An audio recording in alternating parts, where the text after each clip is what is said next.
धन्यवाद आप सभी को, इस वीडियो देखने वाले, खासकर हमारे अभिभावकगण, हमारे छात्रगण और जो भी हमारे इष्ट मित्र, हमारे शुभचिंतक, सभी को मेरी तरफ से प्रणाम स्वीकार हो। क्योंकि आज इस वीडियो के माध्यम से मैं इसलिए उचित समझा आना, क्योंकि आज बिल्कुल छुट्टी का समय, सोमवार का दिन, वर्षा होने के कारण सुबह का बैच थोड़ा डिस्टर्ब हुआ, तो मैं पूरे दिन आज रेस्ट में ही रहा। तो मैंने सोचा कि क्यों ना आज छात्रों के हित में कुछ संदेश अभिभावकों के बीच में दूं कि आज का जो समय परिस्थिति चल रहा है, उस परिस्थिति को देखते हुए मुझे आज खासकर ये वीडियो बनाने का मौका मिला कि आज का जो परिस्थिति हम देख रहे हैं, जो बीते कुछ दिनों में हमने देखा है, शिक्षा के प्रति लोगों का इच्छा शक्ति है, लेकिन जो दिशा होनी चाहिए जो अभिभावकों की, वो दिग्भ्रमित हो चुके हैं। उसके अंदर कंसंट्रेशन नहीं है। बच्चों के प्रति कितना ध्यान देनी चाहिए, यह अंडरस्टैंडिंग छात्र के साथ और गार्जियन के बीच में काफ़ी दूर दूर तक नहीं लग रहा है। मुझे पूरा का पूरा शिक्षकों पे अगर मान लीजिए कि डिपेंडेंट होकर के ही छात्र पढ़ेंगे, इस उम्र में जो इंटरमीडिएट तक का जो पठन पाठन होता है, जो मैं आप लोगों के प्यार से मैं जो सेवा दे रहा हूँ, उसमें मुझे एक कमी खली है छात्रों के अंदर। जो आज के जो छात्र हैं, खासकर ये जो 4 साल 5 साल की स्थिति में मैंने देखा है कि छात्रों के अंदर एक सर्वांगीण विकास नहीं हो रहा है। इसमें कहीं ना कहीं बीते 2 वर्ष 3 वर्ष जो हम लोग कोविड प्रोटोकॉल को फॉलो किए, कोविड-19 के दौर से गुजरे, उसके कारण से सभी बच्चे घर में बंद रह गए, या औपचारिकता एक समझिए फॉर्मेलिटी में कहीं पठन पाठन हुआ भी, तो एक फ्रीली माइंड में पठन पाठन नहीं हुआ, जिसके अंदर उसका बेसिक नॉलेज बहुत ही वीक हो गया है, जिसे उठा पाना बहुत ही मुश्किल है और बहुत ही मुश्किल परिस्थिति को ही झेलना एक शिक्षक का काम होता है। और मैं अभी इस समय झेल रहा भी हूँ, लेकिन मैं गार्जियन अगर इस वीडियो को देख रहे हूँ तो ज़रूर हम चाहेंगे, आपसे मेरा विनती है, निवेदन कि आप इस वीडियो को अधिक से अधिक शेयर भी करें और आप अपने बच्चों को सबसे पहले एक पारिवारिक शिक्षा जो होता है, आपसी मिल बैठ करके जो आपसी समन्वय होती है, शाम में एक बार बैठ के उससे फीडबैक लें और एक साथ बैठें, उससे हालचाल जानें कि भर दिन पूरे दिन की क्रियाविधि क्या रही, और शिक्षकों से भी बीच बीच में संवाद करते रहें। क्योंकि हम लोगों का एक आपसी जो कम्युनिकेशन रहेगा अगर, तो मुझे आशा ही नहीं, पूर्ण विश्वास है कि बच्चे बहुत दूर दूर तक पहुंच पाएंगे। और सबसे पहली बात, दूर तो पहुंचना बाद की बात है अभी, कि उसके अंदर जो एक शारीरिक विकास, जैसे आप जिम करके एक्सरसाइज करके जो बॉडी बिल्डर लोग बन जाता है, वैसे ही मानसिक जब तक हम एक्सरसाइज नहीं करेंगे तो मेरा दिमाग विकसित कैसे होगा। तो निश्चित ही मानसिक एक्सरसाइज करने के लिए सबसे पहले पॉजिटिव थिंकिंग। आज के बच्चे में देखते हैं झूठ बोलने की लत लग गई है, और कॉन्शस माइंड और अनकॉन्शस माइंड, ये 2 तरह के माइंड हैं। ये दोनों माइंड में अनकॉन्शस माइंड ज़्यादा हावी हो गया है कॉन्शस पे, और अगर मान लीजिए निगेटिव अगर ज़्यादा हाई मतलब वो अपना आधिपत्य जमा लेगा अगर पॉजिटिव पे, तो कहीं ना कहीं आप सोच सकते हैं काफ़ी समस्याएं होने लगती है। क्योंकि मैथमेटिक्स के रूल से अगर भी हम देखें तो कहीं ना कहीं निगेटिव अगर ज़्यादा है, अगर पॉजिटिव कम है, तो उसका रिजल्ट भी निगेटिव में ही आता है। जैसे -5 +3 तो रिजल्ट आता है -2। तो आप सोच सकते हैं, निगेटिव को कम करें, पॉजिटिविटी को ऊपर करें। इसके लिए सबसे पहले बच्चों के बीच में पूरे दिनचर्या 24 घंटे का दिनचर्या जो है उसका एक रूटीन आपके अंदर रखना पड़ेगा। मैं हाथ जोड़कर विनती करना चाहूँगा आप तमाम अभिभावकों से कि मेरे यहाँ छात्र पढ़ रहे हैं या न पढ़ें, राकेश मैथमेटिक्स क्लास में छात्र अध्ययन कर रहे हों या न कर रहे हों, अरे कहीं भी तो कर रहे होंगे। आप सबसे पहले ये देखें कि उसको डिग्री को सेकेंडरी माने, डिवीज़न को सेकेंडरी माने, उसके अंदर क्या नॉलेज है। आज मैं बता दूं 8वीं 9वीं 10वीं 11वीं और 12वीं ये 5 साल का जो समय काल होता है छात्र के लिए, ये पाँचों उंगली मिलकर के 8वीं 9वीं 10वीं 11वीं 12वीं ये पाँचों मिलकर एक मुट्ठी का निर्माण होता है। और इस मुट्ठी में आप समझ सकते हैं कितनी ताकत है जो इस दीवार को आप तोड़ सकते हैं। तो मैं आपको कहना चाहता हूँ कि इस 8वीं 9वीं 10वीं 11वीं और 12वीं ये 5 वर्षों तक, 5 वर्ष तो ऐसे भी देखते हैं कि मोदी जी का और मुखिया जी का और इधर जनप्रतिनिधि का हंसते खेलते समय बीत जाता है, हाँ पता नहीं चलता है। निश्चित ही अगले पंचवर्षीय का जुगाड़ में रहते हैं सभी। तो क्यों न हम अपने छात्रों का एक निश्चित समय सीमा बांध दें और 5 वर्ष तक किसी भी एक व्यक्ति को उसके पीछे ध्यान आकृष्ट करें कि इस बच्चों का आप पूरा लेखा जोखा रखें, क्योंकि बच्चे ही हमारे संपत्ति हैं। आप जो संपत्ति अर्जित कर रहे हैं, जो आप कहीं ज़मीन खरीद रहे हैं, बैंक बैलेंस कर रहे हैं, या कोई भी आप अपने दैनिक जीवन को आगे को ध्यान में रखते हुए जो आप सेविंग कर रहे हैं, उस सबसे बड़ा सेविंग अकाउंट आपका एजुकेशन सिस्टम है जो बच्चों के अंदर शिक्षक के द्वारा दी जा रही है। तो इसमें बस एक कमी है आपसी समन्वय की, आपसी कम्युनिकेशन की। हम चाहते हैं कि तमाम गार्जियनों को इस वीडियो के माध्यम से आप 100% अपने बच्चों के प्रति जागरूक होकर, चूँकि आज कुछ दिन में मैंने देखा है आने वाले समय में जो कहीं कहीं मैंने गया, जैसे किसी शादी विवाह के फंक्शन में, इनविटेशन में, किसी भी प्रकार से मैंने कहीं भी गया, तो जैसा कि देखने को मिली हमें कि इतनी सारी अश्लील हरकतें, इतनी सारे बेवकूफ़पना जो है उसका रवैया, ये कहीं ना कहीं दिखाता है कि ये गर्त में जाने लायक है। तो ऐसी स्थिति से हमको ऊपर उठने के लिए कहीं ना कहीं हमारे और आपका एक आपसी समन्वय चाहिए। इसीलिए मैं चाहूँगा कि बिना ज्ञान का, बिना शिक्षा का यह जीवन अधूरा है। आपको भी पता है कि यशांग न विद्या न तपो न दानंग न ज्ञानंग न शिलंग न गुणो न धर्मः ते मृत्युलोके भूवि भार भूता मनुष्य रूपेण मृगाचरन्ति। जिसके पास न विद्या है, न जो तप कर सकता है, न त्याग कर सकता है, जिसके पास न ज्ञान है, ते मृत्युलोके, वे इस मृत्युलोक पर भार समान है। और मनुष्य रूपेण मृगाचरन्ति, मनुष्य रूप में तो है निश्चित, मनुष्य योनि में तो जन्म लिए हैं, लेकिन मृग की तरह, एक पशु की तरह हम लोग विचरण कर रहे हैं। तो निश्चित ही इस वीडियो को देख करके बहुत लोगों को मेरे प्रति सहानुभूति भी हो सकती है, बहुत लोगों को मेरे प्रति कमेंट भी आ सकती है। तो खैर अच्छाई चीज़ में 100% कहीं ना कहीं रास्ता मिलता है। सत्य परेशान हो सकती है, पराजित नहीं होती है। और कहीं ना कहीं मैं आपके बीच में एक सही संदेश लेकर के आया हूँ।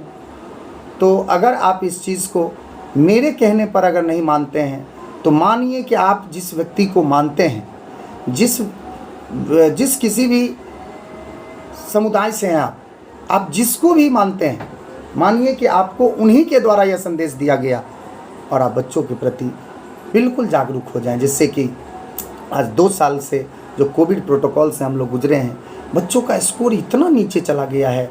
अब थोड़ी सी अगर उसको डांट पड़ती है, अगर हल्का सा अगर स्ट्रिक्ट होते हैं हम लोग, तो कहीं ना कहीं बच्चे एब्सेंट होना शुरू हो जाते हैं, या एब्सेंट होते हैं, या किसी भी प्रकार से अगर उसे दंडित ही किया जाता है, तो 100% है कि आप समझ सकते हैं, बिन भय ना होत प्रीति, बिना भय से प्रीत नहीं होता है। इसलिए इसमें भी आपको ध्यान देने की ज़रूरत है। बच्चों को उतना ज़्यादा प्यार भी न करें, उतना ज़्यादा आप सुख सुविधा भी मुहैया मत करवाइए जो कि आपके सर पे उचर जाए। क्योंकि आपको पता ही है, सुखेन त्यजेत सुखार्थी न कुतो विद्या और विद्यार्थी न कुतो सुखम। सुख चाहने वाले को विद्या कहाँ और विद्या चाहने वाले को सुख कहाँ। इसीलिए छात्रों के प्रति 8वीं 9वीं 10वीं 11वीं 12वीं, अगर यह बेसिक नॉलेज अगर मजबूत है तो आगे चल के कॉम्पिटिटिव एग्जामिनेशन में भी उसको दिक्कत नहीं होती है। आज बहुत सारे छात्र का कंपटीशन क्यों नहीं निकलता है? क्यों? क्योंकि सरकार की ये जो रवैया आप देख रहे हैं, पास दर ज़्यादा है और साक्षर दर कम है। पास दर तो है ज़्यादा, शिक्षा दर अधिक है, लोग शिक्षित है लेकिन साक्षर नहीं। मतलब इस तरह से अक्षर का ज्ञान लोगों को 100% जो है सो एक बेसिकली नॉलेज है, लेकिन जो अंदर गहराई में जो होनी चाहिए नॉलेज वो नहीं है। केवल डिग्री ले लेना और बहुत सारे टॉपर बन जाना, ये तो आम बात है। हम समझते हैं कि आज के युग में, जैसा कि आपने देखा है, हर एक वर्ष हमारे संस्कृत शिक्षण संस्थान का रिकॉर्ड रहा है। पूरे बिहार में यह संस्थान एक स्वर्णिम अक्षर में जाने जाते हैं, जो हमारे राकेश मैथमेटिक्स क्लासेस छात्रावास के माध्यम से बिहार टॉपर बच्चे निकलते हैं। पिछले वर्ष भी हम लोगों ने किया, इस बार भी हम लोगों का स्थान डिस्ट्रिक्ट में है।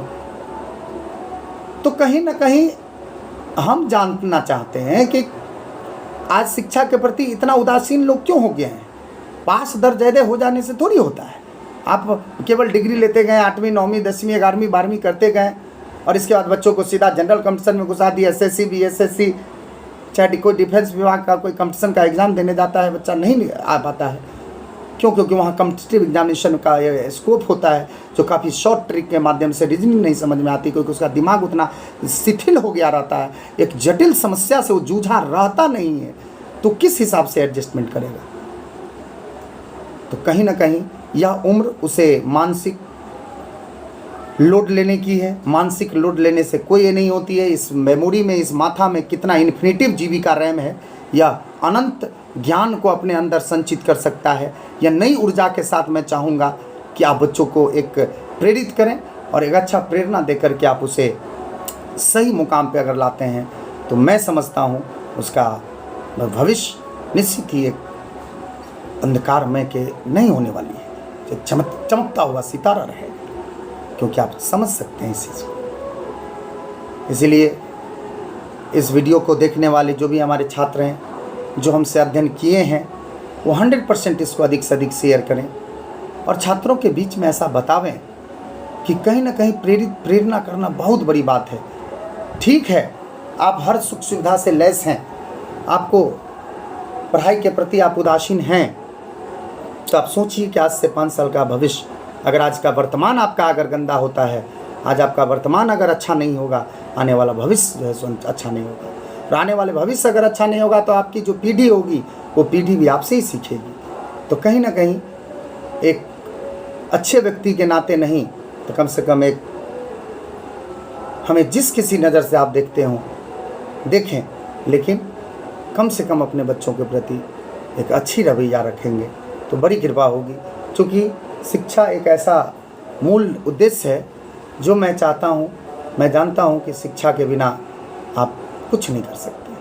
और जो व्यक्ति आज अपने आप को बड़ा धनाढ़ समझता है, बड़ा संपत्ति वाला समझता है, या बड़ा जो भी समझता है, अगर उसके पास सरस्वती नहीं है तो लक्ष्मी कहीं ना कहीं उदासीन हो जाती है, उदास हो जाती है। इसलिए आप इसे पहली प्राथमिकता दें, पहली प्रायोरिटी समझ करके एजुकेशन पॉलिसी को अपनावें और सरकार पे ठीकरा न फोड़ें। सरकार क्या करेगी? सरकार के ऊपर अपना काम का इतना बोझ है।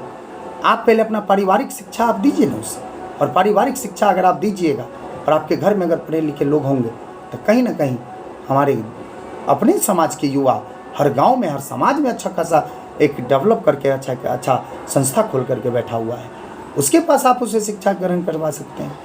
जयनगर अनुमंडल नहीं, मधुबनी जिला ही नहीं, कहीं भी अगर आप देखेंगे तो एक को एजुकेशन सिस्टम के अंतर्गत, एक कोचिंग संस्था के अंतर्गत पढ़ करके बड़े बड़े जो है सो UPSC BPSC IAS IPS निकला है। तो वही व्यक्ति निकलता है जो एकदम गहन अध्ययन करता है, पूरे 24 घंटा में मिनिमम 10 घंटा समझिए कि सेल्फ स्टडी में अपना समय बिताता है। तो मेरे प्यारे छात्रों, अगर आप मुझसे अध्ययन किए हों या कोई अभिभावक अगर इस वीडियो को देख रहे हों, तो आप इसे नज़रअंदाज न करें और छात्र के प्रति अपने घर में जो बच्चे हैं उसको सामने बैठा के बोलें और उसके सामने अच्छी अच्छी बातें बोलें, अच्छा ये करें।